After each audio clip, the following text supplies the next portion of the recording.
This video is sponsored by Sophos Home.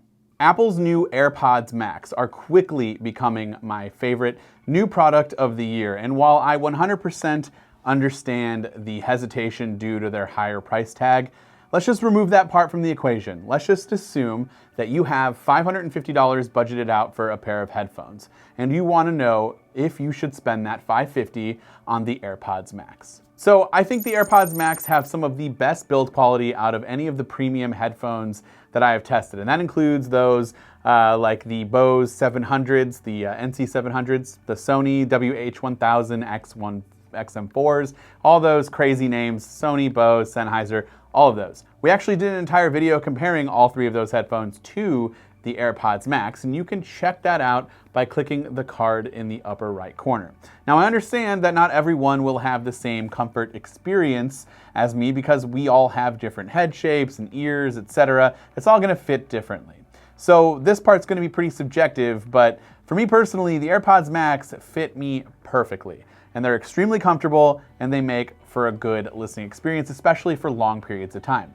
Now, your opinion on the design of the headphones may differ, but it's hard to deny the premium construction of the AirPods Max. The ear cups are covered in metal and are always cool to the touch, which I really like, and oddly, it associates a part of my brain to like premium. When I pick up this metal, you know, obviously it's a premium material, and the coolness of that metal, it just makes it feel really, really nice. The actual inside part of the ear cups have a mesh fabric around them, and they're extremely comfortable, and it's different because most of the headphones that I've tested usually use leather, but using leather for a long period of time gets your ears kind of sweaty and it gets a little gross. Not to mention, it's incredibly easy to replace these ear cups over something like the leather ear cups. All you have to do is just pull them out, they're magnetic, and then you can put it right back and it pops back in. So if you want to replace them, or if you want to get different colors, you can do that and swap them out quickly and easily in just a matter of a few seconds. Now, the headband does an excellent job at evenly distributing weight for maximum comfort, and the stainless steel telescoping band is also really nice and a nice premium touch because it's just more premium materials.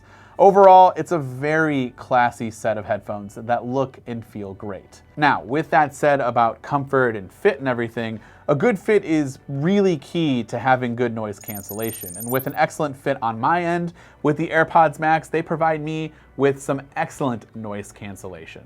And so it's really hard for me to really hear anything else outside of what I'm listening to audio-wise. It's really weird to not be able to hear yourself talk. Sometimes I can't even hear myself think, depending on the level that I have these things set at. And it's totally possible to have your AirPods Max at full volume and have distortionless playback, which is absolutely crazy. Now, we all know that travel is minimal right now, at least for most of us, hopefully. And in the next few weeks, I would have essentially been going off to Vegas for the annual CES. And this would have been my first trip with the AirPods Max. And unfortunately, that's not happening. But I have no doubt that if I was to get on that plane or get in an airport, the AirPods Max would have been really, really good at blocking out all the usual airport background noise, and especially the noise or jet engine of the plane. Honestly, in my current situation, working at a quiet office pretty much all of the time, it's a little too much for me to have noise cancellation on at all times. So thankfully, you can just press this button here on the right ear cup to toggle between noise cancellation and transparency mode. Or you can go into your iPhone or your iPad and you can toggle off noise cancellation entirely so that you don't have to worry about it becoming too much pressure for your ears when you really don't need to block out some of those outside noises. Okay, so in terms of sound quality, this is obviously really important. They're headphones, they need to sound good. And for the average consumer, these headphones will no doubt be among some of the best, if not the best sounding Bluetooth wireless headphones that you've probably used, myself included. I think they really do sound that good. Short of spending a lot more on wired, true audiophile headphones, I don't think there are very many Bluetooth headphones out there that really compare with these in my opinion. Now, I could be wrong. I haven't tested every single pair of Bluetooth headphones between $350 to $500, $600, but I've tested a lot of them and most of the really popular ones, and these are better in my opinion in terms of sound quality. That's how great I think these sound. For what I listen to on a regular basis, the sound profile is fantastic. It's not overly aggressive in one area or another, so highs or lows. They're pretty well balanced throughout, but they're also capable of adding an extra punch depending on what you're listening to at that time. So Apple actually added 2 H1 chips, one to each ear cup. And that's something we'll talk about more soon. But in terms of the effects on the overall sound quality, the H1 chip uses computational audio to help adjust what you're listening to, and it also adjusts to your environment and the fit and the seal around your ears, etc. I also mentioned just a little bit ago about the AirPods Max offering distortionless playback, meaning everything will sound crisp and clear at really high volumes. And while I highly recommend that you do not raise the volume of these headphones to maximum level, it's going to sound just as good at that max level as it does at something reasonable like middle of the way through. So you really don't need to crank it up to get that sound, but if you decide to do that, it's going to be just as crisp and clear as it would be at lower volumes. There are tons of crazy buzzwords listed on Apple's website to describe what these headphones are like and what they can do in terms of sound quality, just a lot of marketing jargon.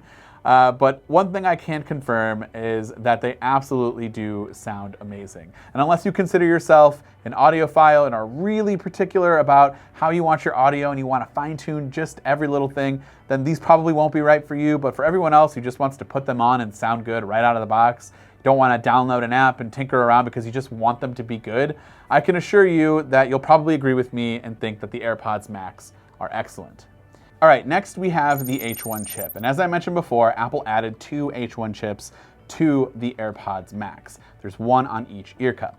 This not only leads to some excellent audio quality, as I said before, and crazy computational audio, but also the magical experience that is owning a pair of AirPods. Now I know that sounds over the top, cheesy, lame, fanboy, whatever, but it's really, really hard to go back to any other pair of headphones when you're using them with an iPhone, an iPad, a Mac, or really any Apple product. Because some of the best things that I love about using AirPods are features like one-tap setup, being able to easily switch between other connected devices due to the new automatic device switching, and the fact that you can start listening music on your iPhone and then start playing a video on your iPad and it just automatically switches. That's something that I've really grown to enjoy. Even features like audio sharing is also great for those who want to connect 2 pairs of AirPods to one device in order to be able to listen to the same content with another person. And it's all a seamless and easy experience, due in part mostly to the H1 chip and Apple's ecosystem. And the last reason I think you should buy AirPods Max is because of spatial audio. Now you can get this with AirPods Pro. That's when they were originally announced and they were used on the AirPods Pro, but now Max owners will also get this feature. And it's a lot better on the Max because of the immersiveness of the ear cups, because they're already encompassing your entire ear, so it just kind of makes it that much better. I thought this feature would be a gimmick when I first saw it. It was announced and tried it out, but after testing it, it's pretty incredible. Using the hardware on your AirPods, like gyroscopes and accelerometers or whatever, they pretty much allow you to have a surround sound-like experience when watching content on devices like an iPhone, an iPad, or an Apple TV. It even adjusts to your head and body positions with what Apple calls dynamic head tracking. So if you're watching content on your iPad, for example, as soon as you move your head or device, your AirPods will automatically detect this and adjust accordingly on the fly in order to continue delivering you some great immersive sound that feels like it's coming from all around you, but it's coming from your device rather than in your ears. It was really weird at first because it was something that I wasn't used to, but I quickly came to love it. And if you're someone who watches a lot of movies or TV shows on your iPhone or your iPad or even your Apple TV, it's a fantastic feature to have. And that's it. I would love to know your thoughts and reasons on why you think the AirPods Max are worth picking up in the comments down below. Now, before we end today's video, I do want to give you more information about today's sponsor, Sophos Home. Sophos Home is security and privacy built for an entire family, regardless if they're Mac or PC users. It utilizes the same award-winning security features that keep Fortune 500 companies safe, stopping malware, ransomware, hacking exploits, and much more. Sophos Home also protects what you do online, keeping web-based banking and shopping safe and secure, protecting webcams, microphones, and even what you type. Sophos Home secures your privacy. And to make all this protection simple, Sophos Home allows you to manage security on up to 10 computers, located anywhere in the world via the cloud. It's the best way to digitally protect your family or even your neighbors. And if you want more information about Sophos Home, visit the link in the description down below. This has been Dan with MacRumors. Thanks so much for watching, and I hope to see you around in the next video.